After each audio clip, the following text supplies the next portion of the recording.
Ahí está. Bueno, perfecto. Fundamentos y raíces del fracaso argentino. Vamos a comenzar hablando de los principios fundamentales. Y lo vamos a hacer rápidamente, pero para que sepan desde qué lugar planteo la charla, que no va a tratar de ser una charla en donde sea un juicio permanente, ¿sí?, de ciertas acciones, no de personas, sino de acciones, o de modelos, o de estructuras, o de sistemas, pero sí que tiene unos fundamentos desde los que se parte, por los cuales luego al final se va a hacer el juicio, ¿no? ¿Cómo entendemos al hombre? Lo entendemos como una unidad sustancial de cuerpo y alma que nace en el seno de una sociedad que es la sociedad familiar. Y la familia, como no llega a satisfacer todas las necesidades culturales, lo que hace es, se integra en sociedades intermedias, integra a sus individuos en sociedades intermedias. Las relaciones que se dan dentro de la familia son relaciones filiales, no son relaciones transaccionales, ¿sí? No es el padre cobrándole la comida a sus hijos o alquilándole la pieza, son relaciones filiales, de tipo filiales. Ahora bien, esa familia inserta en sociedades intermedias, como pueden ser el municipio, como pueden ser los gremios, como puede ser la escuela, son gestionadas, son gobernadas por la sociedad política, que es la sociedad de sociedades. Esa sociedad política actúa sobre una población y un territorio, que tienen una lengua, que tienen costumbres, que tienen una historia y que tienen religión. Eso es la patria, ¿sí? Muy bien. Teniendo en cuenta esto, nosotros tenemos dos tipos de actitudes frente a la realidad. El hombre que tiene una actitud humilde frente a la realidad y la acepta, y actúa con los otros en pos del bien común, no, digamos, no objetiviza al otro, no lo transforma en un objeto utilizándolo en bien propio, sino que en realidad coopera con el otro en pos del bien común y de un proyecto de vida que puede ser un proyecto de vida compartido o no. Y después está quien en realidad utiliza a la realidad en pos de un bien propio individual y egoísta, y que utiliza al otro y utiliza las cosas. Sobre esas actitudes se fundan los modelos económicos, políticos, y la sociedad toda. Eso es para tener en cuenta. La Argentina ha sido surcada por tres tradiciones, por decirlo de alguna manera, tradiciones políticas. La fundante de nuestra digamos, identidad es la hispánica. España traslada todas sus instituciones, y no solamente sus instituciones, sino que traslada toda su cultura a América y funda una tradición política. Esta tradición política tiene ciertas características, que acá la puse, que pueden ser estas y pueden ser muchas más, pero yo considero que estas son las más importantes como para poder entender esta tradición política. Es una tradición política que nace de la realidad, que acepta el orden natural, que entiende al poder como un instrumento al servicio del bien común, que la economía la entiende como una actitud del espíritu, que la libertad la entiende siempre acompañada de la responsabilidad, los privilegios están en orden a las responsabilidades, la familia es la célula fundamental de la sociedad, acepta las sociedades intermedias como contrapeso al poder del Estado sobre las personas, las relaciones sociales, esto es una generalidad, no es que todos los individuos que vivían bajo el régimen hispánico vivían de esta manera, y no es que todo esto se cumpliera, ni mucho menos, pero en realidad los fundamentos que nacen, por ejemplo, de la legislación o de las instituciones, el espíritu es este, ¿sí? Las relaciones sociales filiales por sobre una mirada más transaccional, la sociedad con una mirada trascendente de la vida, y los sectores sociales divididos en orden a la responsabilidad y al aporte al bien común, y había una jerarquía. Ahora bien, en la Argentina irrumpe, después lo vamos a ver más claramente, irrumpe a partir del siglo XIX, una tradición política, es la tradición liberal, ¿sí? Que en realidad, digamos, se entiende más como una actitud que se transforma en doctrina, la actitud liberal, ¿sí? Para justificar esa forma de actuar, porque en realidad esa forma de actuar era puesta en duda en todo lo que es la Edad Media. ¿no? Entonces, como no encajaba esa actitud hacia la vida, se transforma en doctrina para justificar. Acepta el orden natural, ¿sí? Algunos no, por eso esto es hasta debatible, ¿no? Pero hay algunos que aceptan el orden natural no como principio, sino como transacción política para conservar el poder. De ahí la relación que tuvo el liberalismo muchas veces con la Iglesia Católica como garantía de orden social, ¿no? El poder es un fin en sí mismo, acordémonos un poquitito de Maquiavelo, ¿no? O, o de Hobbes, ¿no? Separan a las actividades económicas de las acciones morales del hombre, que las dejan para el ámbito de lo privado, y la actividad económica se rige por leyes propias, que muchas veces son como leyes cuasi naturales. El hombre tiene una libertad ilimitada, pero que debe ser restringida para conservar su vida y su propiedad a través de, ellos lo hacen al principio a través de la metáfora del contrato, ¿no? Los privilegios están en orden a la posesión de los bienes, el individuo es el origen y fundamento de la sociedad, no aceptan a las sociedades intermedias que restringen la libertad económica, pero sí aquellas que funcionan como contrapeso al poder político, las relaciones sociales son de tipo transaccional, y la sociedad tiene una mirada inmanente de la vida, y los sectores sociales están divididos obviamente en relación a la posesión de capital. La pertenencia a la clase alta es, digamos, que tengo mucho capital, la pertenencia a la clase baja es que no lo tengo, ¿no?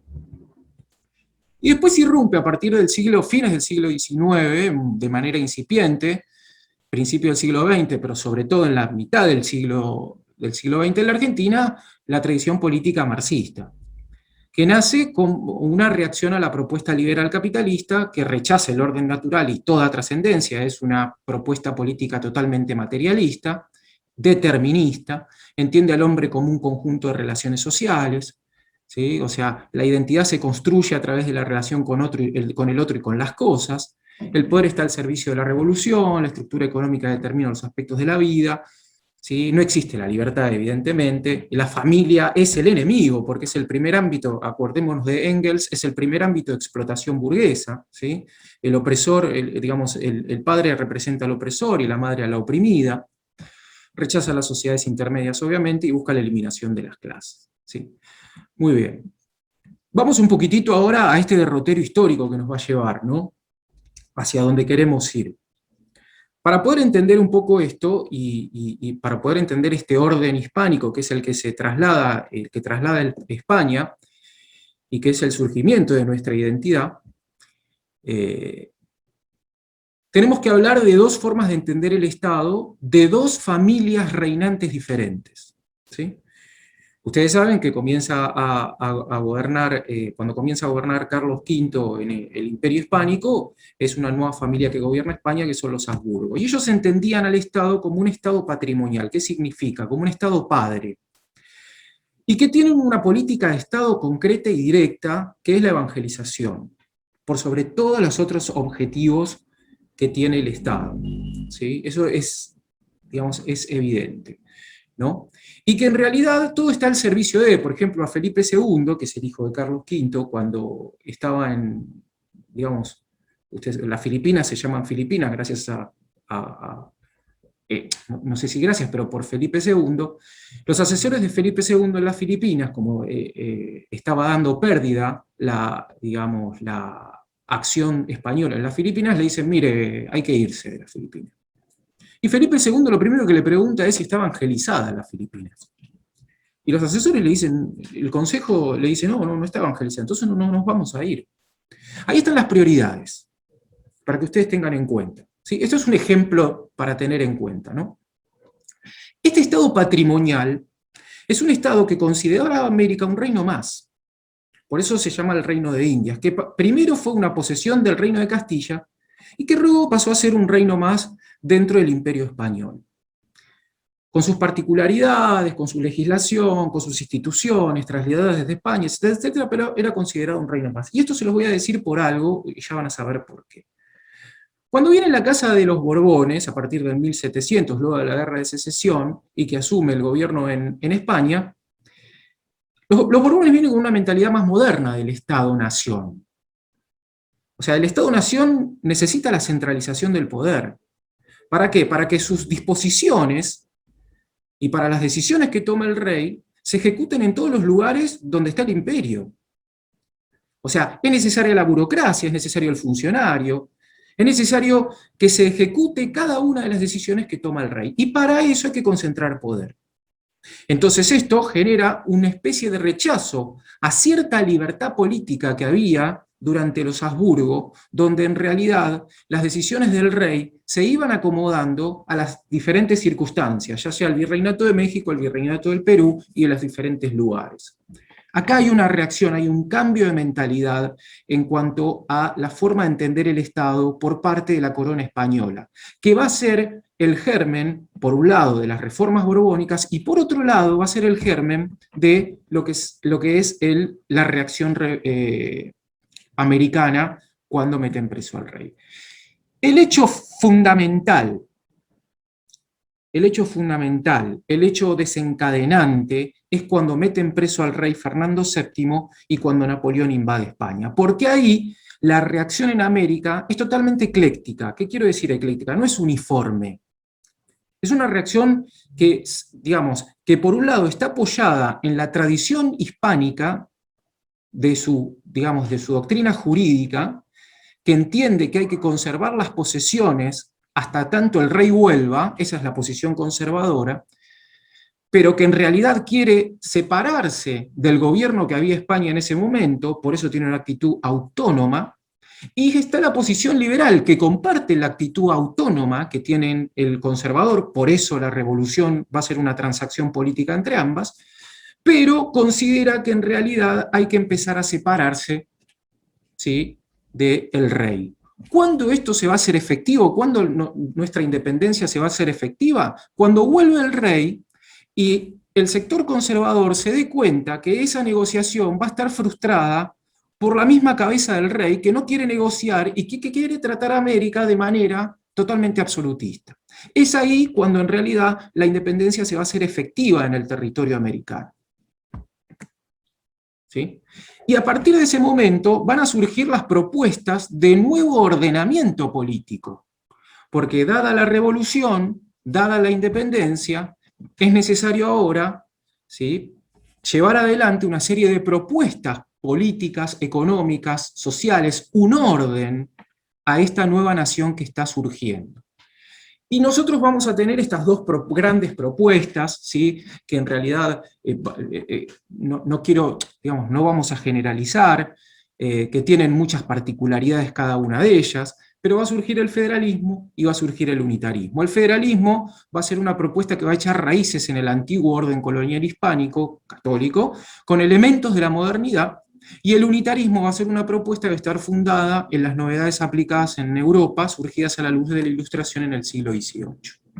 Estas van a ser las dos propuestas políticas, económicas, sociales, ¿sí?, de, ¿cómo se llama?, digamos, de la Argentina naciente. Y va a haber guerra entre ambas, va a haber una guerra civil, va a haber una llevada adelante de este proyecto por Rivadavia en 1826-1827 que va a fracasar, va a haber una propuesta llevada adelante por el federalismo con Rosas desde 1835 hasta 1852, que después de la batalla de Caseros esa propuesta va a fracasar, ¿sí? Y llegado a 1852, otro punto de inflexión en nuestra historia va a ser la Constitución Nacional y la batalla de Caseros. Nuestra Constitución Nacional, que intenta hacer un ordenamiento a eso que vimos al principio, ¿sí?, a esa sociedad política que gestiona a esas sociedades intermedias en un territorio dado con unos límites establecidos, ¿sí?, que todavía no estaban dados, pero que se intentan fundar a través de la Constitución Nacional. Nuestra Constitución Nacional va a ser una transacción entre la cosmovisión federal y la cosmovisión unitaria. Y un ejemplo les puse acá, pero hay varios ejemplos, ¿sí? En el preámbulo de la Constitución habla de Dios como fuente de toda razón y justicia, ¿sí?, echa raíces en el orden hispánico católico que defendía el federalismo, pero por otro lado habla de la soberanía popular, ¿sí?, que es un concepto totalmente rusoniano del siglo XVIII, creado por la modernidad, ¿no? Muy bien. Ahora bien, esta Constitución pone las bases para la construcción del Estado-Nación. Ustedes saben que para que haya Estado debe haber límite, población, gobierno, y territorio, ¿no? Se tienen que dar esos elementos. Entonces era necesario poner en marcha una serie de medidas, en principio políticas, para que ese poder político construya ese Estado-Nación. ¿De qué estoy hablando particularmente? Yo estoy hablando de, bueno, de la Constitución lo que hace es plasmar una serie de cuestionamientos que debían resolverse, por lo menos desde un punto de vista teórico, para después llevarse adelante. ¿Quién tiene el poder? ¿Por qué esa persona o ese grupo tienen el poder? ¿De dónde viene el poder? ¿Qué es lo que se hace con el poder? ¿Qué instituciones van a ser las que van a gobernar? ¿Por qué esas instituciones sí y otras instituciones no? ¿Cuál va a ser el modelo económico? ¿Por qué va a ser este modelo económico y no va a ser este otro modelo económico? ¿Cuáles van a ser nuestras relaciones internacionales?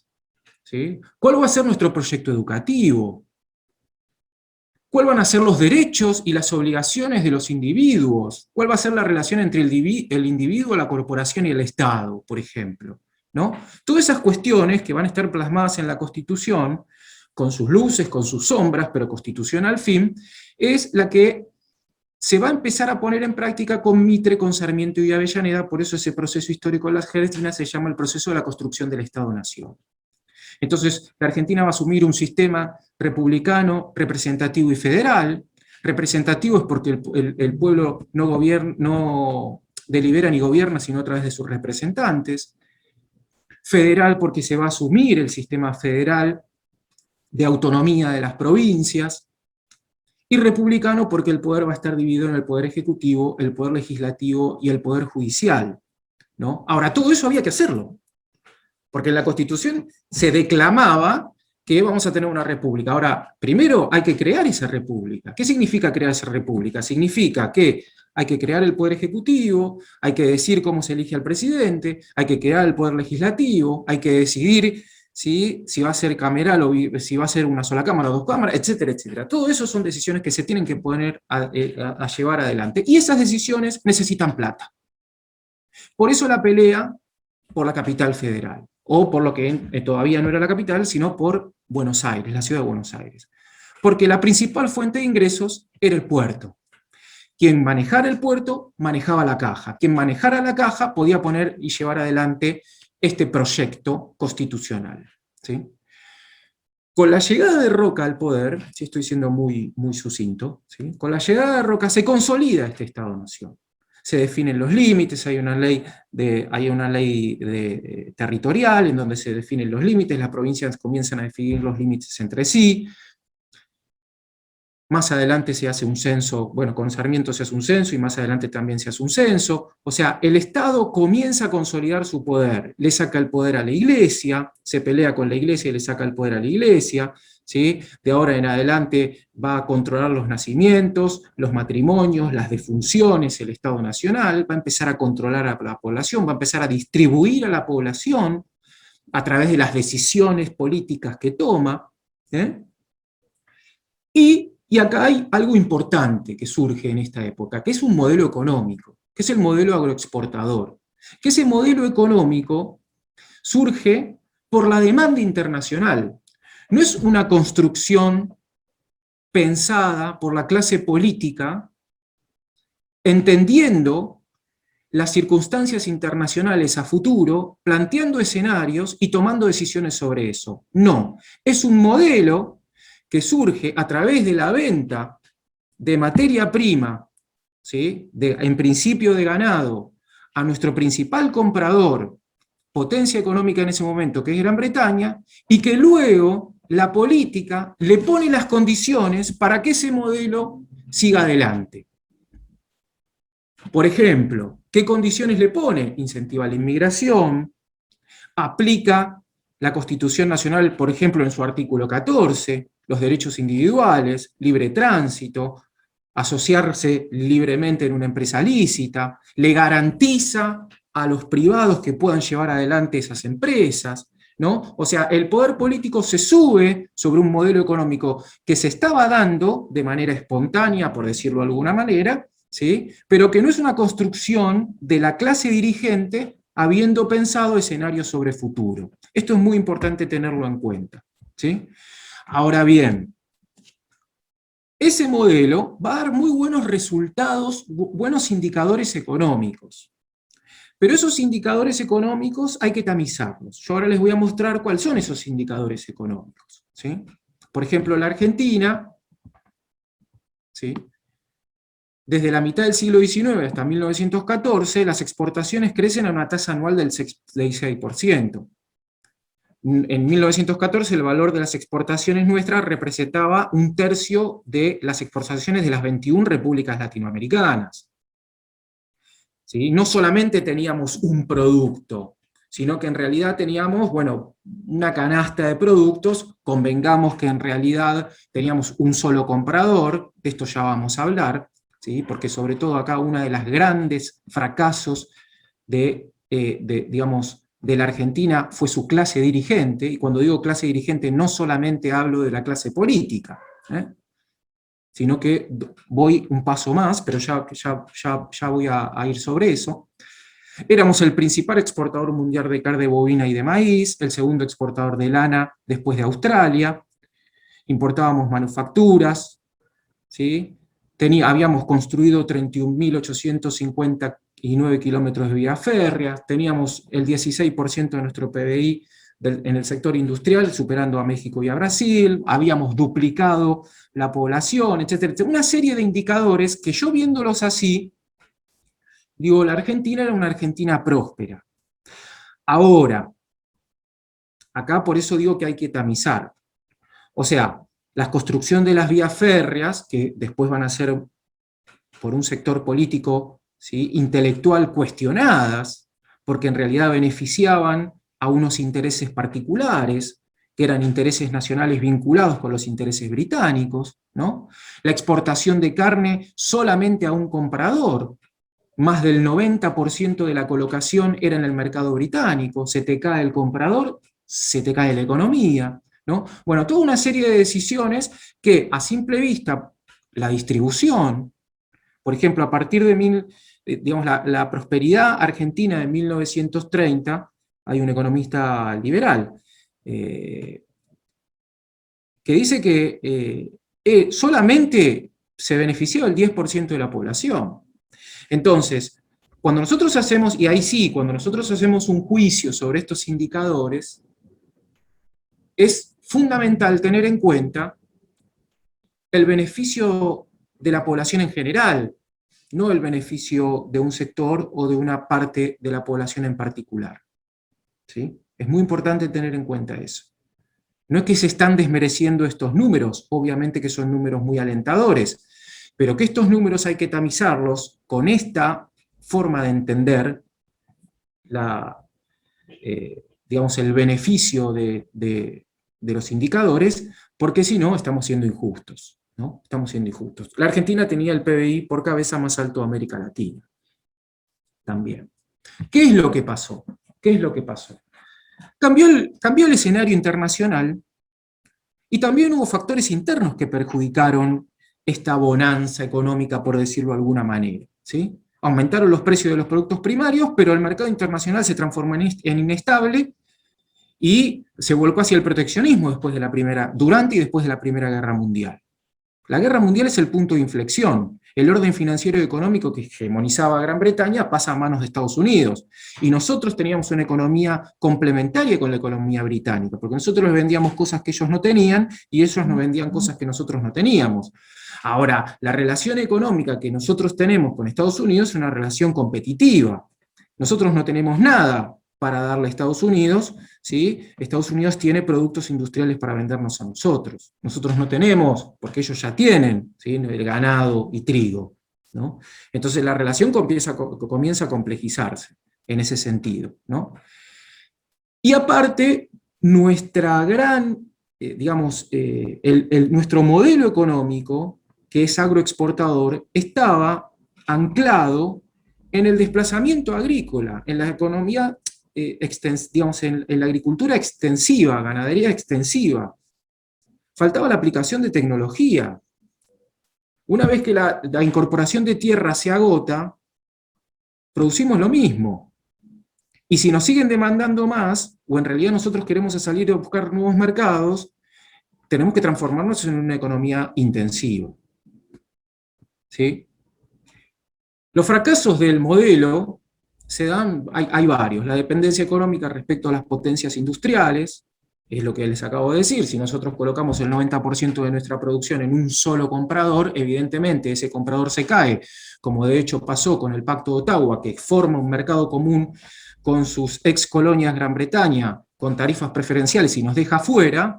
Nosotros tenemos que salir corriendo con el vicepresidente Roca a pedirle por favor que nos compre una cuota de carne, firmando un contrato que es totalmente desventajoso para la Argentina. Entonces ahí había una dependencia económica que es causa de la ineptitud de la clase política, porque la clase política o dirigente, clase dirigente más que clase política, dentro de la clase dirigente está la clase política, hablamos de élite económica, ¿sí? Y élite política, los que tenían el poder, que no previeron los diversos escenarios con sus complicaciones y no tomaron las decisiones previas de acuerdo a esos escenarios que se les venían encima, sino que siguieron sosteniendo un modelo que se había agotado por las circunstancias internacionales. Es más, no previeron tampoco cuáles eran las carencias de ese modelo en el momento que se estaba dando. Entonces, acá vemos uno de los factores, y creo yo, principal del fracaso, que es la clase dirigente argentina. La clase dirigente argentina que no está a la altura de las circunstancias. ¿Sí? La clase dirigente argentina que no genera, que es lo que hace un estadista, ¿no? Genera diferentes alternativas que se van a dar a futuro, leyendo la realidad presente, arma y planifica respuestas para esos problemas que en el futuro se van a dar, y cuando esos problemas vienen, aplica. Por supuesto que puede fallar, obviamente. Uno no puede predecir el futuro. Pero conociendo la realidad, conociendo al hombre, conociendo la historia, conociendo las tradiciones, conociendo las relaciones internacionales, cómo se mueven los diferentes actores, el estadista lo que hace un análisis mucho más certero que lo que hace un político que no le interesa generar ese tipo de proyectos, ¿no? Otros factores, el Estado y sus políticas, muchas veces concebido como débil frente a las presiones de los actores económicos y sociales. Acá hay dos miradas, ¿no? O sea, está la mirada que entiende que el Estado no estuvo a la altura de las circunstancias, que fue un Estado débil, que se rindió a los intereses privados particulares, ya sea de una mirada sesgada que tenía la política vinculada con los sectores económicos, y después otra mirada, que es una mirada más liberal, que hay que tener en cuenta las dos, ¿sí? Que es la que sostiene que en realidad que fue la intervención del Estado, sobre todo en la década del 30, la que generó esos comportamientos en los agentes económicos, ya sea empresarios como trabajadores, que llevaron al fracaso del modelo. ¿Mm? Lo que sí es una realidad es que el fracaso del modelo lleva a que la Argentina se empobrezca y que haya una gran masa de movimiento de población que genera digamos, esta macrocefalia que tenemos hoy en el Gran Buenos Aires y una gran despoblación en todo el territorio nacional. Sobre todo, ¿por qué? Porque la aplicación de la ICI, de la industrialización por sustitución de importaciones, con Federico Pinedo como ministro de Economía, el incentivo de ciertas industrias que sustituían importaciones y que comienzan a desarrollarse en la ciudad de Buenos Aires y en el Gran Buenos Aires, comienzan a demandar trabajo que ya no había en las economías regionales que se destruyeron por este modelo económico.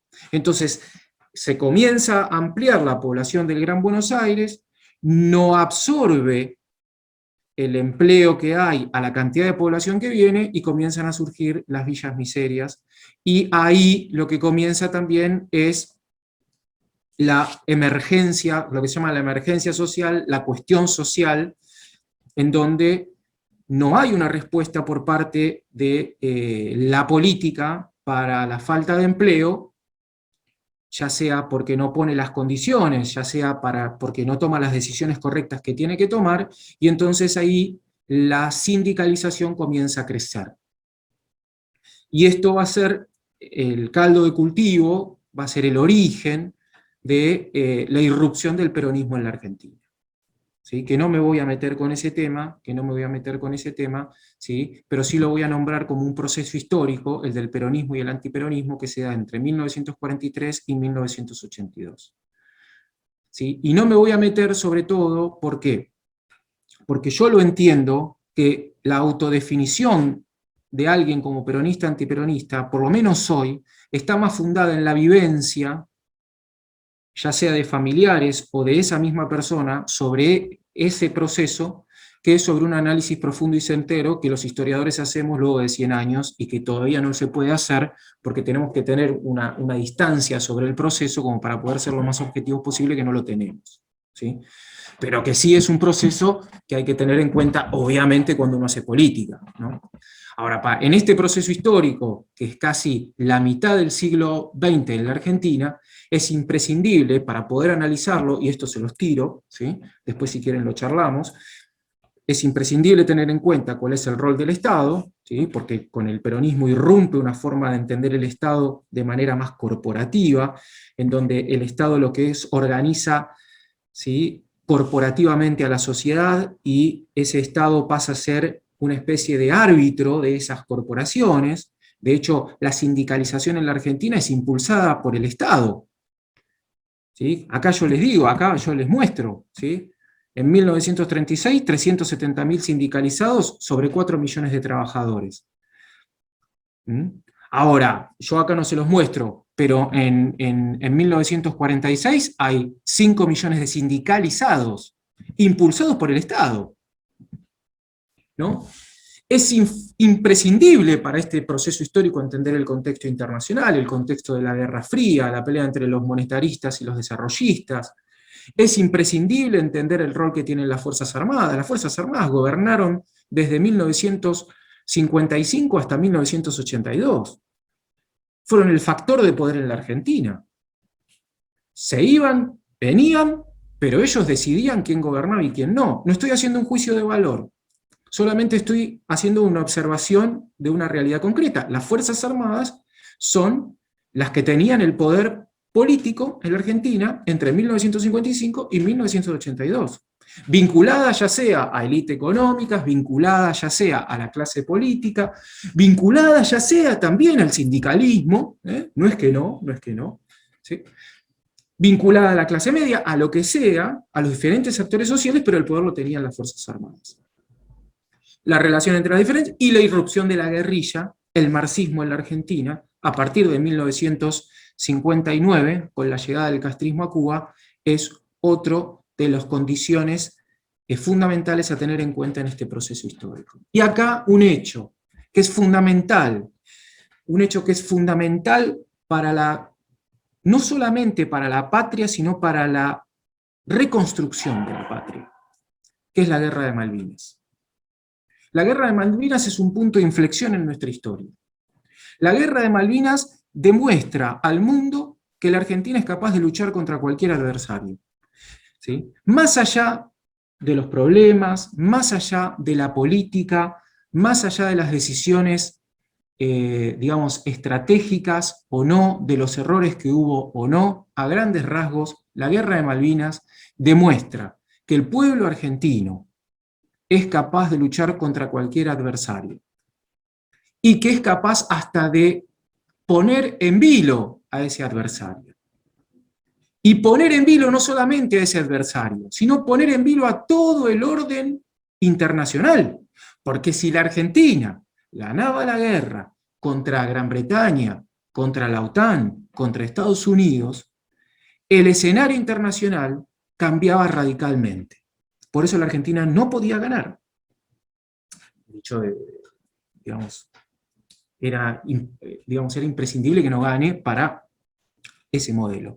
Y el pueblo argentino demuestra que es capaz de terminar con cualquier grieta si la patria está en peligro, salvo algunos traidores. Pero es fundamental la guerra de Malvinas, porque luego viene, y los enemigos de la patria lo tienen bien en claro, después viene el proceso de desmalvinización. Porque la desmalvinización, ¿qué es? La desmalvinización no es otra cosa que mostrarle al pueblo argentino que no es capaz de luchar contra cualquiera y que no es capaz de solucionar el problema de la grieta. Por eso es muy importante que nosotros volvamos a malvinizar en el buen sentido de la palabra.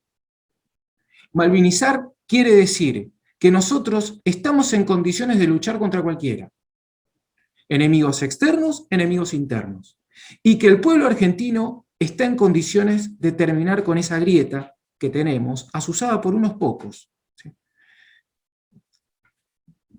Muy bien. Y luego viene la socialdemocracia, ¿sí? Con Alfonsín en adelante, con un breve interregno ahí con Menem, ¿sí? Pero que viene la socialdemocracia, que es, ¿cómo lo entiendo? Yo lo entiendo como un proyecto cultural de destrucción del espíritu nacional e histórico con la intención de acabar con la soberanía. La socialdemocracia es el camino directo a la esclavitud espiritual y material del pueblo argentino. Esto me hago cargo de lo que digo. Si quieren después lo charlamos. ¿Sí? Y es sostenido por una clase dirigente entre la que se encuentran políticos, dueños de multimedios, funcionarios públicos que conocen muy bien el manejo del Estado, el burócrata especializado que conoce muy bien el manejo del Estado. Cambian los ministros de salud y de educación, pero las políticas siguen siendo las mismas. Es más, al día de hoy sería casi imposible, y esto lo digo y lo podemos charlar, poner a un ministro de salud o a un ministro de educación que tenga, el ministro de educación que tenga otra idea a la que tienen los organismos internacionales y a lo que tiene la burocracia educativa argentina, y que sus ideas puedan llevarse a cabo si no es con una clara decisión por parte del Estado. ¿Por qué? Porque esos ministerios están totalmente aceitados, vienen desde la época de Alfonsín en adelante. Son correas de distribución de lo que imponen los organismos internacionales a través muchas veces de líneas de crédito, etcétera, etcétera. También dentro de esa clase dirigente están los empresarios prebendarios que tienen negociados con el Estado y los sindicalistas. Esa es la clase dirigente para mí. Muy bien.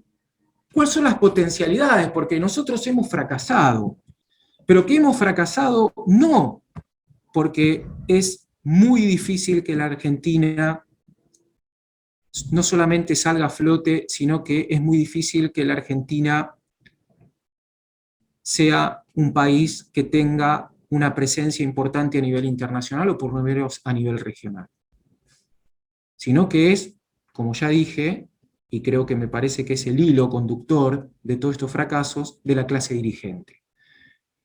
Porque la Argentina posee la mayor reserva de litio de América Latina, y la segunda en el mundo, después de Australia.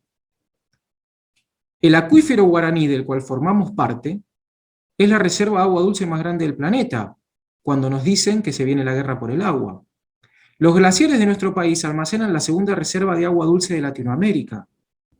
El 70% de agua dulce del planeta está en la Antártida. Nosotros somos uno de los 7 países que podemos reclamar soberanía sobre el continente antártico. De las 25 minas de oro, chicos, oro, de las 25 minas de oro que hay en el planeta, 2 están en la Argentina. Una en Veladero y otra en Cerro Moro. ¿Cómo puede ser? La Argentina pasó a ocupar el 4º puesto mundial en reservas de petróleo no convencional y el 2º en gas pizarra cuando se descubre Vaca Muerta en Neuquén. Y nuestras exportaciones de pescado ascienden a 1.000 millones cuando tendrían que ascender a más de 3.000 millones. ¿Por qué? Porque esa riqueza hípica está siendo depredada, porque nadie hace nada. Entonces las condiciones están. Hay más condiciones, tenemos todos los climas, ¿sí? Tenemos digamos, una extensión de territorio considerable, somos el 9º país más grande del planeta. O sea, las condiciones, las potencialidades de nuestro país están ahí, están ahí. ¿En qué situación estamos? ya hablé un poquitito, pero me voy a meter más sobre todo sobre la clase dirigente. Tenemos un gasto público primario y una deuda externa enorme. Enorme. 330.000 millones de dólares. Teníamos en la mitad del siglo XX una deuda externa de 1.100 millones de dólares. El gobierno militar, con su ministro de Economía, aumenta de manera exponencial la deuda externa. Esa deuda externa la aumenta Alfonsín, la aumenta Menem, la aumentan los Kirchner, la aumenta Macri, la aumenta Alberto. No hubo nadie que haya bajado la deuda externa. Durante el gobierno anterior, lo que el Estado Nacional le daba a la provincia de Buenos Aires por mes, para gasto social, por decirlo de alguna manera, subsidios, etcétera, etcétera, la Argentina lo pagaba por día en intereses de deuda. Por día. Entonces, esto es un escollo para la clase dirigente que quiere hacer las cosas bien. ¿Sí? Los condicionamientos que tenemos son condicionamientos internacionales del globalismo en el Estado, por ejemplo, el sistema educativo, el sistema sanitario, los sindicatos. Sindicatos afiliados a la internacional, sindicatos afiliados al Foro Económico Mundial. Entonces, bajan esas líneas que muchas veces van en contra de la soberanía y que se llevan adelante a través del Estado. Pero no solamente, cuidado, hay condicionamientos internacionales del globalismo en el Estado, sino que yo también considero que hay condicionamientos internacionales del globalismo en el sector privado, por ejemplo, los medios de comunicación. ¿Cómo puede ser que en marzo del 2018, cuando Macri dice que va a abrir el debate sobre el aborto, dos diarios que estaban enfrentados evidentemente, ¿sí? Que me vengan ahora a decir que son medios independientes es una mentira enorme, estaban enfrentados, el multimedio Clarín, que defendía al gobierno, y el multimedio Página 12, que le pegaba al gobierno, estaban enfrentados, abiertamente enfrentados, pero cuando Macri dice que va a abrir el debate sobre el aborto, esos dos diarios, al lunes siguiente, tienen el mismo titular en la primera página del diario. Entonces, si ahí no hay alianza estratégica sobre una bajada de línea de organismos internacionales, entonces yo no sé cómo entenderlo.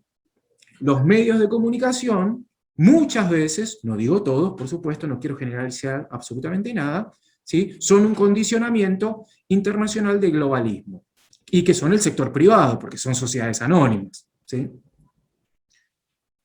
Otro condicionamiento es el sistema mediático-político. Nosotros lo conocemos muy bien, por nosotros que formamos parte de NOS. Nosotros no tenemos presencia en ninguno de los multimedios grandes. A nosotros no nos llaman, y no es que no nos conozcan. ¿Por qué ese silencio? Porque no conviene.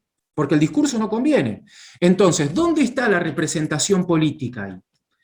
¿Dónde está el derecho de los ciudadanos a ser representados por quienes quieren ser representados? ¿Por qué? Porque si en realidad hoy la representación pasa por lo que me muestran los medios de comunicación, para la masa de la población. Nosotros porque nos conocemos.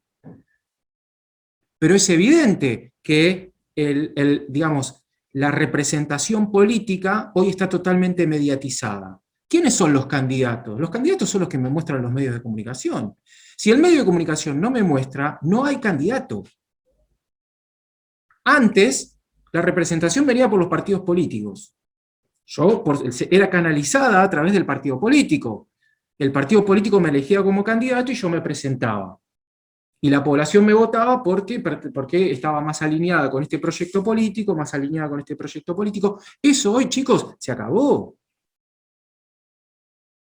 La persona que le garantizó la impunidad a Cristina Kirchner en el Congreso de la Nación fue vicepresidente del opositor a Cristina Kirchner. Y es candidato. ¿Sí? Entonces, ¿de qué partido político es? ¿De qué partido político es? No tiene partido. Es candidato, obviamente, de unos sectores, de unos intereses particulares, y que esos intereses particulares tienen algún interés en los medios de comunicación que también lo ayudan a ser candidato.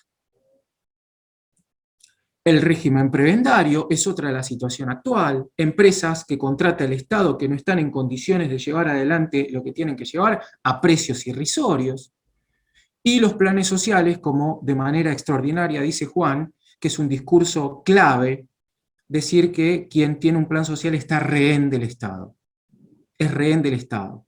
Porque quien tiene un plan social y cobra 30.000 pesos, si yo le doy un sueldo de 120.000 y tiene que trabajar, quisiera ver cuántos son los que me dicen que no. Quisiera ver cuántos son los que me dicen que no. Seguramente haya muchos vagos que no quieren trabajar y quieren seguir cobrando 30.000. Pero seguramente haya muchísimos más que si yo le doy un sueldo de 120.000 pesos por un trabajo digno, no estoy hablando en el Estado, por supuesto, ¿sí?, sino un trabajo que genere riqueza, esa persona va a dejar de recibir el plan social. Entonces, esa persona que quiere tener un sueldo de 120.000 y que está cobrando 30.000, es rehén del Estado. Es un rehén. ¿Por qué? Porque no tiene otra situación, no tiene otra forma. ¿No? Muy bien.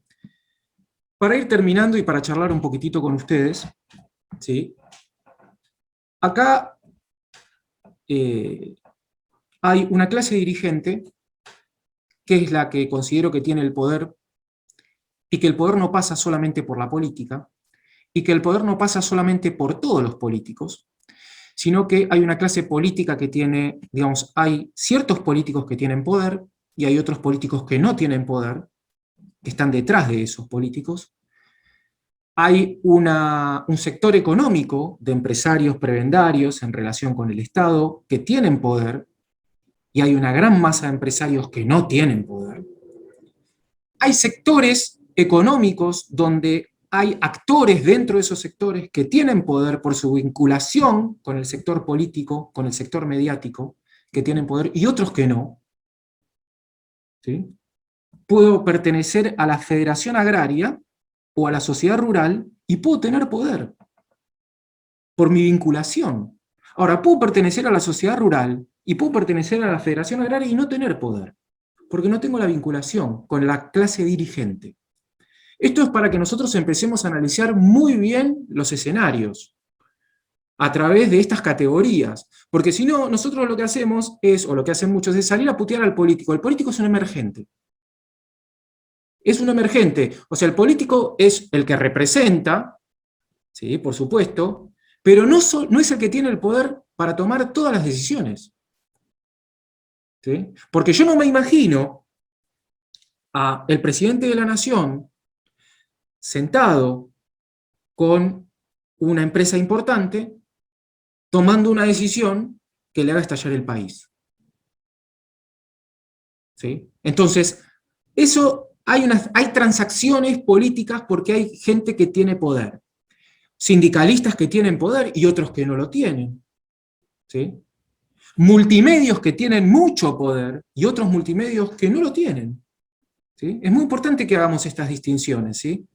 Porque a veces la generalización lo que hace es que hay un sector de la población que por ahí nos acompañaría y no nos acompaña. ¿Por qué? Porque nosotros estamos juzgando a un sector por unos pocos que forman parte de ese sector. Y eso es muy importante, porque nosotros queremos venir a representar a todos los hombres de bien. ¿Sí? Y si hay un hombre de bien dentro de un multimedio, también lo queremos representar. Y si hay un hombre de bien en la sociedad rural, en la Federación Agraria, o es un chacarero, lo queremos representar. Y si hay un buen político que todavía no pudo dar el salto hacia nuestro espacio, también nos queremos llevar bien. No es que no. ¿Sí? ¿Por qué? Porque acá hay un objetivo común. Ahora, los que tienen el poder es la clase dirigente.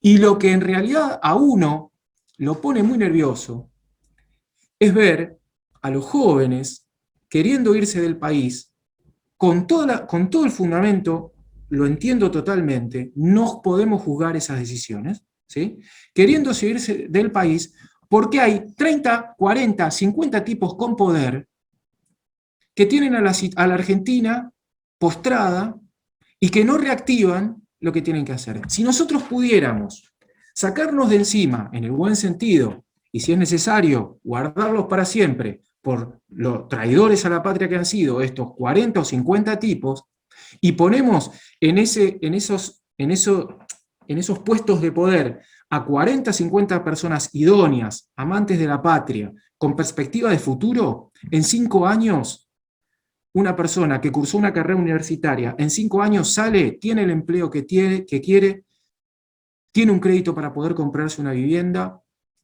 tiene un crédito para poder comprarse un auto, tiene la posibilidad de ahorrar, tiene la posibilidad de llevar adelante una empresa lícita, tiene la posibilidad, si quiere, de viajar al exterior, de dispersarse, de juntarse con sus amigos, de juntarse con su familia. Eso es lo que pide el pueblo argentino. Y eso es lo que se puede hacer. Lo que pasa es que estamos rehenes de 30 tipos que tienen el poder que están impidiendo esto. ¿Y cómo se puede hacer? Hay 300.000 millones de dólares de los argentinos afuera de la Argentina. Si nosotros lográramos generar las condiciones necesarias para mostrarle a esos 300.000 millones de dólares que en la Argentina se pueden venir a hacer buenos negocios en beneficio de todos, si nosotros logramos que en 5 años la Argentina mantenga todos los indicadores económicos en una misma situación, porque obviamente, si yo tengo 100.000 millones de dólares y vengo a la Argentina y quiero comenzar una empresa que genere riqueza, lo primero que hago como capitalista, yo vengo a ganar plata, pero lo primero que hago como capitalista es preguntar, bueno, a ver, ¿cuál es la situación de esta nación? ¿Cuál es la situación de esta patria?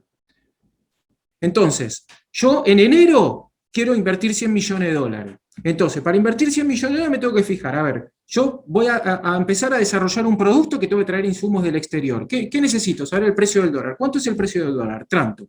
¿Cuánto es la inflación? Tanto. ¿Cómo es el sistema laboral? Bueno, voy a la ley laboral. ¿Cómo es el sistema previsional en Argentina? Voy a la ley previsional. ¿Sí? Muy bien. A ver, ¿cómo se maneja el sindicalismo en la Argentina? ¿Cómo se maneja el Estado en la Argentina? ¿Cuáles son las leyes? ¿Cuáles son los impuestos que me van a cobrar? Son tanto y tanto y tanto. Y hago la cuenta y digo, bueno, yo puedo en este momento invertir en la Argentina, generar empleo, generar riqueza, desarrollar un producto competitivo, venderlo en el mercado interno y hasta exportarlo a los países limítrofes. Yo lo puedo hacer en enero. En marzo el presidente de la Nación abre sesiones ordinarias en el Congreso de la Nación, manda proyecto de ley para modificarme esto, modificarme el otro. El dólar en enero salía tanto, en marzo salía otro. La inflación salía tanto y en marzo salía tanto. ¿Sí? Que me iban a cobrar un impuesto y que en marzo me están cobrando otro. Entonces el tipo dice, no, yo no puedo venir a poner 100 millones de dólares así. Es inviable. Ahora, si yo clase política, dirigente, no política, yo clase dirigente, le garantizo, le demuestro que durante 5 años estos indicadores se pueden sostener. Para eso tengo que tener huevo. Perdóneme la palabra. ¿Sí? Y tengo que venir para hacer eso. ¿Sí? Tengo que modificar la estructura. Si yo en 5 años puedo mantener eso, ¿sí? Y le digo, vas a venir a la Argentina y vas a ganar plata, y nosotros traemos 300.000 millones de dólares, con todo lo que hay para hacer, no se nos va ningún adolescente, se nos quedan todos. Entonces eso es lo que indigna. ¿Sí? Lo que indigna es que hay 30, 40, 50 tipos que tienen detenido el progreso argentino. Ese es el fracaso en este momento nuestro. Bueno, muy bien. Termino con esto, les doy la palabra a ustedes, les agradezco haberme escuchado. ¿Sí? Quisiera escucharlos también a ustedes, el que me quiera hacer una pregunta, lo charlamos, lo dialogamos, el que me quiera decir, mirá, lo que dijiste es una boludez enorme, no comparto lo más mínimo, me parece extraordinario, el que quiera decir me gustó, también me gusta, ¿sí? Así que charlémoslo si quieren, y si no, nos vamos, como ustedes quieran. Estoy a disposición. Muy bien. Bueno, la verdad que excelente, Mario, la exposición súper completa, con muchos datos que son fundamentales para tener ordenado los conocimientos, ¿no? Y la idea de cómo fue que llegamos hasta este punto, ¿no? excelente. Ahí ¿Quiero Charlie quiere hacer una preguntas? pregunta. ¿Cómo andás? Bien, muy bien. Muy buena la charla. Muchas gracias. Eh, Había muchas cosas que yo por lo menos de mi parte no sabía, desconocía. Una de las cosas era lo de las minas de oro. La verdad que eso es un golazo. Eh, y si lo supiéramos explotar, como dijiste vos, hay 40, 50 tipos que están frenando el progreso de la Argentina y eso se tiene que evitar. O sea, de alguna vez por todas se tiene que cambiar eso. Ojalá se pueda, ya sea con Juanjo, como lo charlamos la otra vez en la charla que estuvo participando él, o quien sea.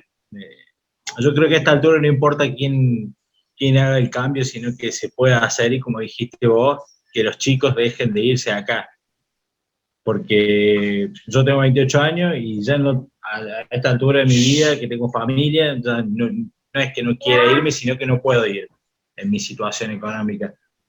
Pero yo veo a mis sobrinos y veo a mis hijos y quiero que el día de mañana tengan un lugar donde poder vivir y no tener que estar escapándose como si fuesen ladrones, porque creo que no se han robado nada ni han hecho nada mal. Totalmente de acuerdo. La pregunta por ahí sería, como le decía yo la otra vez a Juanjo, ¿de qué manera se puede concientizar a la gente y hacerle entender que hay un futuro, porque el futuro existe, y más con toda la información que nos has brindado en esta charla, el futuro existe, pero por ahí no todos tienen la posibilidad, como la otra vez con Juanjo, ahora con vos, de acceder a esta información.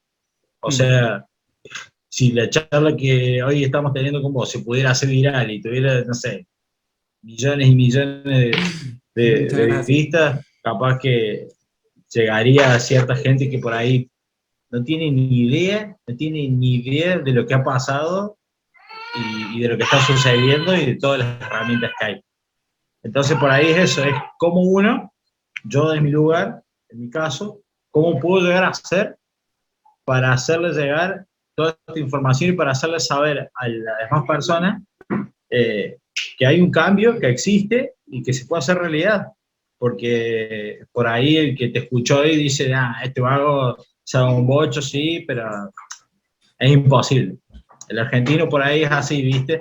Te escucha que está el otro, pero no, eso no es para nosotros. Entonces se queda en la comodidad que tiene, se queda en lo que hay, ya está. Claro, No sabe que en realidad no tiene un techo. Yo creo que el límite de todos nosotros es el cielo, nada más, no hay otra cosa. Bueno, esas son diferentes, sí, totalmente de acuerdo, son diferentes personalidades. Hay que estimular a aquellas personalidades que pueden llevar adelante el cambio. Tampoco hay que pretender que todos, digamos, lo vivan como lo vivimos nosotros, este futuro que queremos. Lo que sí tenemos que tratar de que ellos no nos pongan los obstáculos y que tampoco nos desincentiven a nosotros en ese sentido. Esto es el uno a uno, este es el hablar, este es el estimular y sobre todo a los jóvenes. Porque los jóvenes son a los cuales se les está arrebatando ese futuro. A vos también, porque vos tenés 28 años y sos joven, y aparte vos tenés todo el derecho del mundo a tener la posibilidad de tener un crédito, comprarte tu casa, comprarte tu auto, y que el viernes, cuando después de trabajar toda la semana y esforzarte, el viernes, comprarte un buen asado y comerlo con tu familia o con tus amigos y saber que el sábado vas a poder descansar. Porque eso es lo que en realidad estamos pidiendo. No estamos pidiendo tener, ¿sí?, una torre en Puerto Madero, todos los que estamos acá. Lo que estamos pidiendo es lo mínimo. Y eso que nosotros estamos pidiendo es lo que nos corresponde. Por lo que estamos haciendo nosotros por la patria nos corresponde. Entonces nosotros tenemos que ganarnos ese derecho. Ese derecho hay que ganárselo. ¿Cómo hay que ganárselo? Hay que pelear.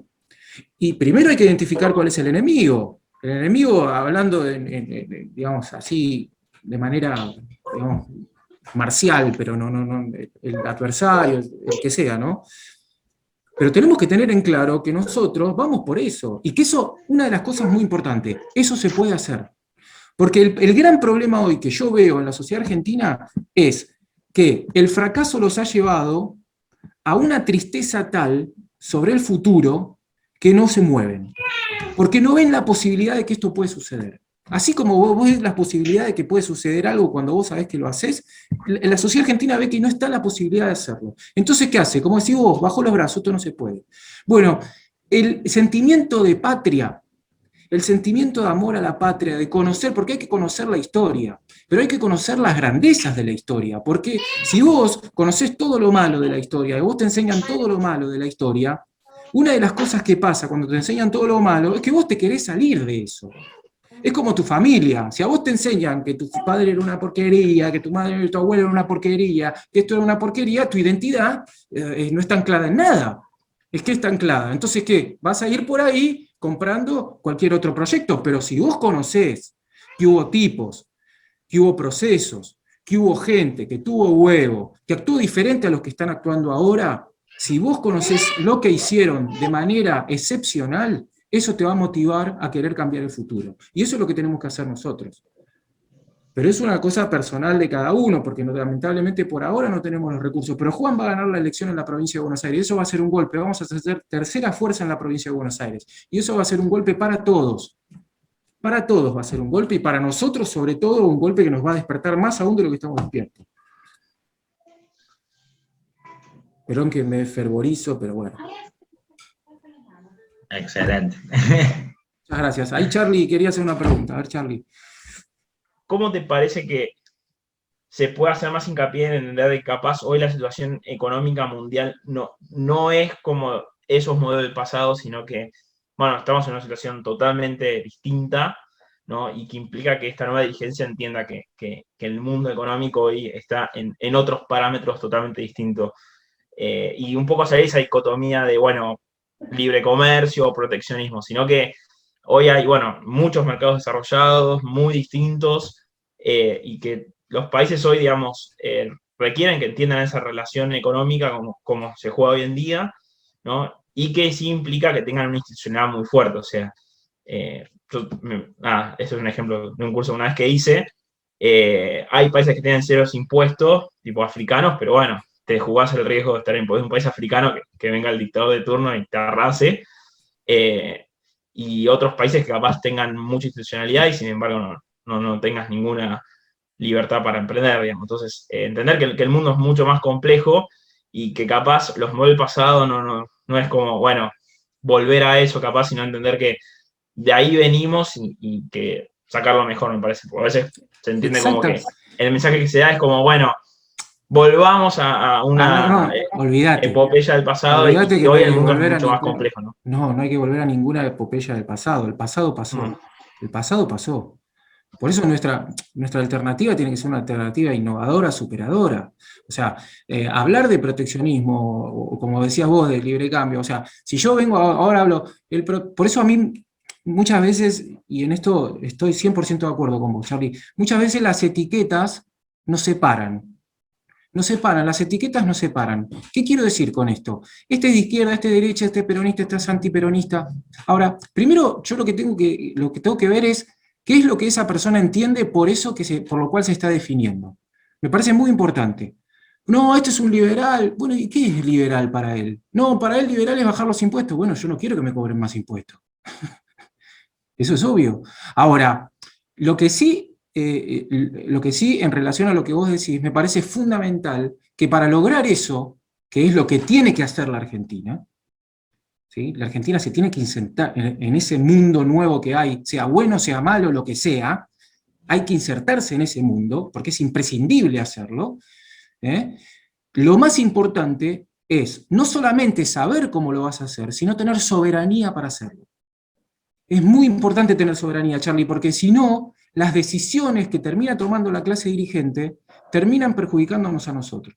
Entonces, esas decisiones tienen que ser libres. La Argentina tiene que ser libre de tomar esas decisiones. Y por supuesto tiene que tener una clase dirigente a la altura de las circunstancias, que piense en lo que pasa a nivel global y que tome decisiones de acuerdo a cada una de las circunstancias, y no que esté encorsetada con que, no, yo soy proteccionista, entonces la Argentina esto no lo va a hacer. ¿Cómo vas a hacer protección? Sí, no, vamos a desarrollar la industria, pero desarrollar la industria nacional, ¿qué es lo que me querés decir con desarrollar la industria nacional siendo proteccionista? ¿No vas a dejar entrar el iPhone? ¿Querés hacer un iPhone desde cero? pero vos sos un loco de la mente. O sea, no entendiste el mundo. O sea, ¿cómo vas a hacer un iPhone desde cero? ¿Sí? O sea, ¿te vas a aislar del mundo para hacer un iPhone desde cero? No. Ahora, pensá vos, como nación, qué producto industrial vos podés desarrollar que sea competitivo en el mercado internacional, y empezá insertándote en el mercado internacional con un producto industrial argentino desarrollado, competitivo a nivel internacional, que se lo puedas vender a los diferentes mercados que hay. Eso es una decisión inteligente. Ahora, ¿con quién voy a tener relación? ¿Cómo me voy a pelear? ¿Sí? ¿Cuál va a ser mis relaciones internacionales? Porque es muy importante, siempre es muy importante las relaciones internacionales. ¿Sí? Ahora, mis relaciones internacionales van a estar totalmente sesgadas por mi ideología, pero estoy en el horno. Estoy en el horno porque, o sea, no, porque yo soy capitalista a ultranza y no voy a comerciar con China. Bueno, estás en el horno. Si no vas a comerciar con China, cerrá la persiana y andate, porque es imposible, es inviable. No, yo en realidad soy comunista y con Estados Unidos, la verdad que me voy a pelear, y te peleas con Estados Unidos, sos un tarado. O sea, es muy importante que la clase dirigente sea pragmática, sea realista, pero tenga valores. Pragmática, realista, pero con valores y con principios. ¿Qué quiere decir esto? Porque el pragmatismo muchas veces se transforma en maquiavelismo. Y eso desemboca en lo que hoy vivimos. Es fundamental tener un pragmatismo, pero con valores. ¿Qué significa? Yo voy a ir a comprarle a empresas chinas que tienen esclavos, y la verdad que voy a pensar, no sé si lo voy a hacer. ¿Sí? ¿Por qué? Bueno, ahora, yo voy a comprar a China, que es comunista, y sí, le voy a vender soja, y sí, ¿cómo? Es imposible que no le pueda vender soja. Es un mercado muy importante para la Argentina.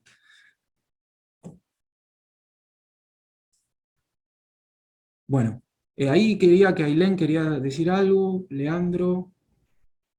Gracias, Charlie.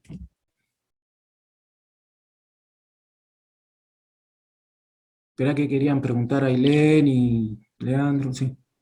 Sí, hola Mario, ¿Qué tal? buenas ¿Cómo noches estás? ya. Muy buena la charla, la verdad que me Te interesó agradezco. muchísimo. Muchas gracias. Y bueno, mi pregunta más que nada era algo también histórico, más o menos a dónde surgen, digamos, los sindicatos y todo eso, como un resumen, o cómo surgen más o menos, contexto histórico. Porque como que yo, o sea, soy medio, eh, todavía estoy ignorando cierta parte de la historia, Claro, entonces claro. quería saber eso, digamos, porque pensé que era todo desde Perón. Claro, no, los sindicatos, digamos, esa actitud la traen obreros alemanes, que son los que fundan el Club Socialista y después fundan el Partido Socialista, y también la traen los anarquistas italianos. Pero ya hay una incipiente, digamos, a partir de una incipiente industrialización, muy incipiente, que comienza a tener la Argentina a fines del siglo XIX, principio del XX, como en realidad había, digamos, había trabajadores que estaban en situaciones paupérrimas, lo que hacen es lo que se llama el mutualismo. El mutualismo es que los trabajadores comienzan a unirse entre sí, y una pequeña diferencia que tienen de su sueldo empiezan a hacer como una vaquita, ¿sí? Como un fondo común, para cuando uno de ellos tiene algún problema poder ir y recurrir a ese fondo, ¿no? Eso es como una incipiente ayuda entre ellos para defenderse entre ellos. Luego, el sindicalismo como institución moderna, porque es una institución corporativa de la época medieval, el gremio, ¿no? Pero el sindicalismo como institución moderna comienza con los socialistas, ¿cómo se llama? Alemanes, pero también, y hay una parte de la Argentina no muy estudiada, ¿sí? Con el Círculo de Obreros Católicos del Padre Grote, es muy importante tener en cuenta también eso. Ahora, hay dos tipos de sindicalismo, ¿sí? Está el sindicalismo que quiere transformar la estructura del Estado, que es un sindicalismo que lo que quiere es llegar al poder, que es el sindicalismo marxista, comunista, y después hay un sindicalismo que no está tan politizado y que la intención es defender intereses del trabajador frente digamos, al empleador o al Estado, ¿no? Después muchos van a ser politizados, ¿no? Pero por eso digamos, hay muchas distinciones que es muy importante tener en cuenta, porque es lo que decíamos antes, ¿no, Ailén? O sea, porque los sindicalistas, hay que matarlos a todos. Pará. Hagamos una distinción, porque si no nos estamos peleando con un montón de gente que trabaja de manera muy digna, defendiendo intereses de trabajadores, ¿sí? Que es muy importante defenderlas, ¿sí? Por ejemplo, yo doy un ejemplo siempre, ¿no? En lo que fue la Patagonia trágica, 1922, 1923 más o menos, ¿sí? Lo que pedían los trabajadores, no lo que pedían, ¿sí? Sí, lo que pedían los trabajadores eran un paquete de velas más, porque no tenían luz eléctrica, un paquete de velas más, y en las casas que compartían una letrina, porque no tenían baño. Y los empleadores no se lo quisieron dar, porque decían que en realidad era una forma de acceder a un pedido de gente que no tenía que pedir nada. Entonces ahí, la intervención del Estado es necesaria, porque la situación es de semiesclavitud.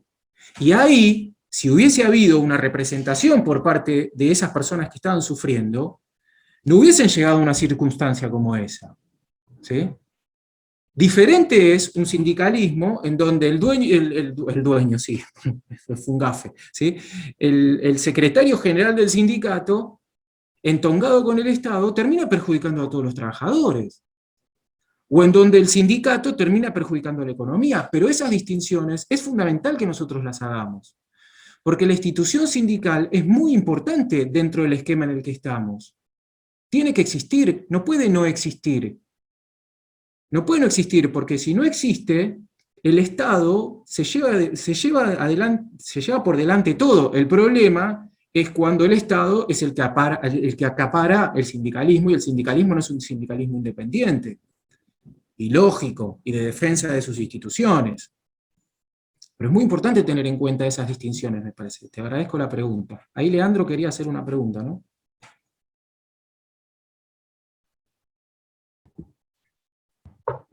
¿Qué tal, Mario? ¿Cómo te va? ¿Todo bien? ¿Cómo estás, Leandro? ¿Bien? Bien.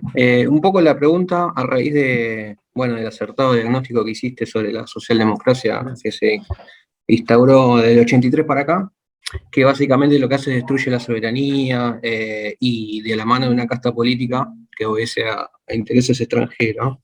La pregunta es, ¿cómo percibe el partido que pueden reaccionar tanto la casta política acá como los intereses, como los verdaderos dirigentes que son los que están, a los cuales nuestros gobernantes obedecen, cuando una nueva clase política, en este caso nosotros, que sea pragmática con valores y realista, empieza a convencer a los gobernados de que hay una nueva élite que persigue los intereses nacionales? Esa es la pregunta. Perfecto. Acá hay una cosa que dice siempre Charlie, acá Charlie, el que me hizo la pregunta, que no comparte cosas conmigo y me parece extraordinario, porque siempre discutimos con Charlie, pero hay una cosa que dice Charlie que es fundamental, y que la comparto y siempre la voy a compartir. Nosotros tenemos que ser profesionales. Nuestro partido tiene que ser profesional. Tenemos que ser y tenemos que parecer. Eso es muy importante. No caer en el globo amarillo, ¿sí? Que ellos eran los profesionales sin ningún tipo de contenido. Formaban parte de la misma casta, ¿sí? Pero tenemos que ser profesionales. Eso por un lado. ¿Qué quiero decir con esto? Que si a mí me ven como un peligro, como fuerza política, yo no tengo que salir de mi lugar. Una de las cosas que dice Juan siempre, y que comparto 101%, es lo que a ellos le da miedo, lo que a la casta política le da miedo de nosotros es, 1, no tenemos sponsor. 2, nadie nos da plata. No sé si es algo bueno o no, pero bueno, después cuando te empiezan a dar plata te empiezan a condicionar, ¿no? 3. Tenemos una idea que es más allá de la idea puramente económica. Porque el político que quiere hacer política y que termina transando con los poderes, generalmente termina transando con los poderes porque se le da un vuelto, porque se le da dinero, porque va por el dinero, porque va por ganar más, porque va por tener una casa más grande, porque va por tener un auto más grande. Nosotros venimos para que todos tengan una casa más grande, para que todos tengan un auto más grande y para que todos se puedan ir de vacaciones. Y en eso Juan tiene una personalidad que es arrolladora en ese sentido, que él se puso algo en la cabeza y lo va a hacer. Y hasta que la mayoría no pueda tener un auto, hasta que la mayoría no pueda tener una casa, hasta que la mayoría no se pueda ir de vacaciones, ¿sí? Nosotros vamos a seguir peleando. Y eso es un valor, y eso es lo que a ellos les da miedo, porque a lo que nos mueve, o por lo menos lo que nos mueve a la mayoría de los que estamos acá y los que formamos parte de nos, no es la cuestión económica. Como fin, la cuestión económica es importantísima, pero es un medio para lograr lo que queremos, que es que todas tengan su casa, que todos tengan su auto, que todos se puedan ir de vacaciones, que todos puedan hacer la vida que quieren y llevar adelante el proyecto de vida digno que tienen ganas de hacer. Pero es fundamental, primero, que nosotros lo tengamos claro. El que viene a no, porque quiere un puesto político, está en el horno. Primero porque es muy difícil, y después porque el espíritu nuestro no es ese ni mucho menos. Los cargos son cargas, ¿sí? Sobre todo porque, bueno, por lo menos en mi caso, uno después va a tener que dar cuenta de eso. Cuanta más responsabilidad tenés, más cuenta vas a tener que dar de eso, ¿sí? Pero en realidad a la clase política lo que le molesta de nos es que cada vez forma más parte gente que piensa de la misma manera que nosotros, en este sentido. Lo hacemos por la patria, lo hacemos por el otro, lo hacemos por nuestra familia, lo hacemos por nuestros hijos, no lo hacemos por el capital, no lo hacemos por los intereses económicos, no lo hacemos porque queremos tener el último auto, no lo hacemos porque queremos vivir en el barrio más lujoso. Lo que nosotros tratamos, vamos a tratar siempre, es que la clase dirigente de nos tenga este espíritu. Porque es la única forma, si nosotros, y esto lo dice Juan y me parece extraordinario, si nosotros metemos 30 legisladores con este pensamiento en el Congreso de la Nación, lo haces estallar por el aire. Lo haces estallar por el aire. Que no trancen, que en realidad vengan y deroguen todas las leyes de porquería que hay, que lleven adelante una serie de leyes que le impongan al Ejecutivo, si no es el Ejecutivo que está con nosotros, que le impongan al Ejecutivo lo que tiene que hacer. Y que le digan al Judicial que se ponga los pantalones para poder hacer lo que tiene que hacer. 30 legisladores necesitamos. 30 legisladores en el Congreso de la Nación que piensen de esta manera. Si nosotros logramos, le rompemos todo el sistema, porque el sistema está fundado en la corrupción, el sistema está fundado en la dádiva. Bueno, si nosotros tenemos 30 legisladores que piensen de la misma manera dentro del Congreso y que hagan así, no saben qué, se vuelven locos. Desesperan, porque es la única forma que saben de hacer política que tienen. Y son mediocres. Son mediocres. ¿Por qué? Porque todo su tiempo lo están disponiendo para eso, para pensar cómo hacen para mantener su quintita. Bueno, ¿alguien más quiere hacer una pregunta? Si no, los voy a liberar. Gracias, Leo. Bueno, por el momento nadie levanta la mano, así que Bueno. si no hay más preguntas. Ahí Jimena quiere hacer una pregunta. Jimena, ahí la habilitamos. ¿Cómo ves la realidad latinoamericana con respecto a, digamos, a todo lo que está pasando en distintos países, que ya es notorio que es un enviste del globalismo hacia América Latina? ¿Cómo ves la realidad latinoamericana con respecto al globalismo? Y una clase dirigente en donde no gobierna la izquierda, una clase dirigente débil, donde piensa que la política es el diálogo y es ir aceptando una serie de cuestiones que después van a ser su muerte, y una izquierda que avanza cada vez más, muchas veces pagada por, digamos, dineros que se han hecho bajo el capitalismo, ¿eh? O sea, tampoco es que, convengamos que hay muchos dineros que se han volcado a la izquierda que han venido desde el capitalismo, ¿no? O sea, Wall Street le dio mucho dinero a Lenin para que haga la revolución en Rusia. Así que, porque tenían otros intereses, pero lo que yo veo en América Latina son dos cosas. Por un lado, veo un avance en lo territorial de la izquierda, eso sí, pero lo que sí veo es una reacción de los pueblos que los medios de comunicación no muestran. ¿Por qué? Porque acá hay una cosa, ¿no? Que esto es una meditación propia mía, ¿no? El pueblo no reacciona rápidamente, ¿sí? El pueblo necesariamente es manso, por decirlo de alguna manera, no lo digo de manera despectiva. ¿Qué digo? Quiere vivir su vida tranquilamente. Quiere vivir su vida tranquilamente. Entonces, ¿qué es lo que pasa? ¿Cuándo reacciona? Cuando ve el peligro reacciona. Pero los que meditamos sobre las cosas que se vienen, ¿sí? Por ejemplo, las cosas que vemos en Europa y que decíamos en algún momento, bueno, esto en algún momento va a llegar acá y hoy ya la tenemos acá, nosotros el peligro lo veíamos. Pero entonces decíamos, ¿pero por qué la gente no reacciona? ¿Por qué? Porque no está pensando todo el tiempo en eso que pensamos nosotros. Eso es otra cosa que también tenemos que tener en cuenta, ¿sí? Porque muchas veces lo que nosotros hacemos es culpar a la no reacción porque no ven lo que vemos nosotros.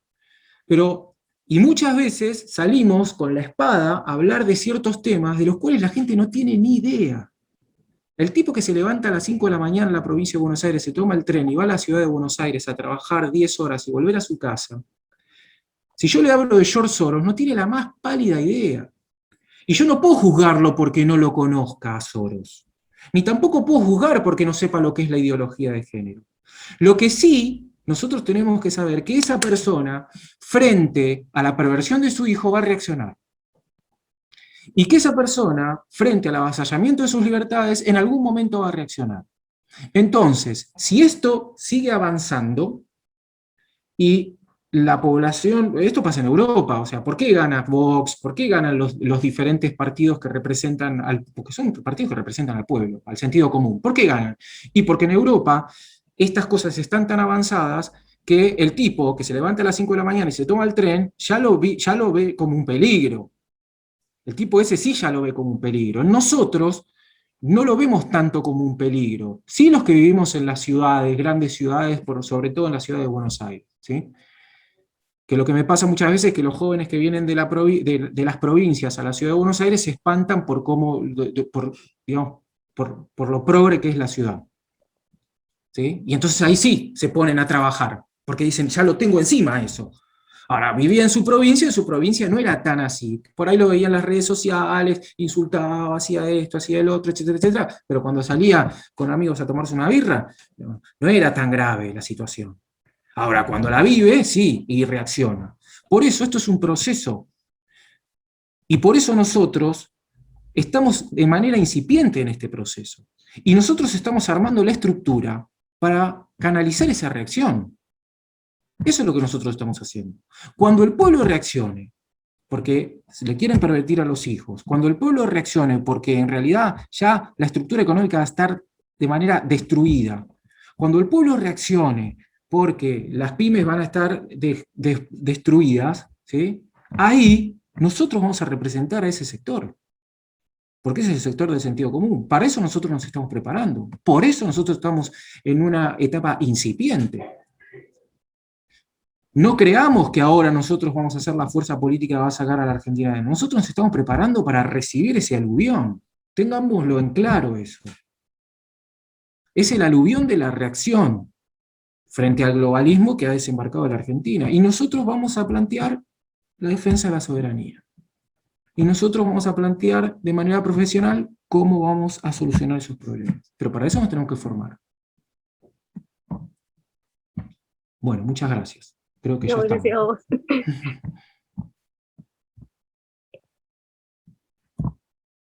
Ya estamos, ¿no, Raúl?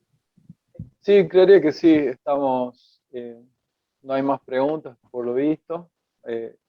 Bueno, entonces los voy despidiendo. Muchísimas gracias a todos los que se tomaron el tiempo de conectarse, de Bueno. participar en esta charla. Gracias a vos, Mario. Excelente la charla, la exposición. La verdad que da para una segunda vuelta, te comprometo desde ahora. Sí, cuando quieran, dale. Hay 1000 preguntas que quedan colgando, así que bueno, desde mi parte, gracias a todos por participar. Mañana nos queda la última charla, así que los esperamos. Muchas gracias a todos. Les mando un saludo.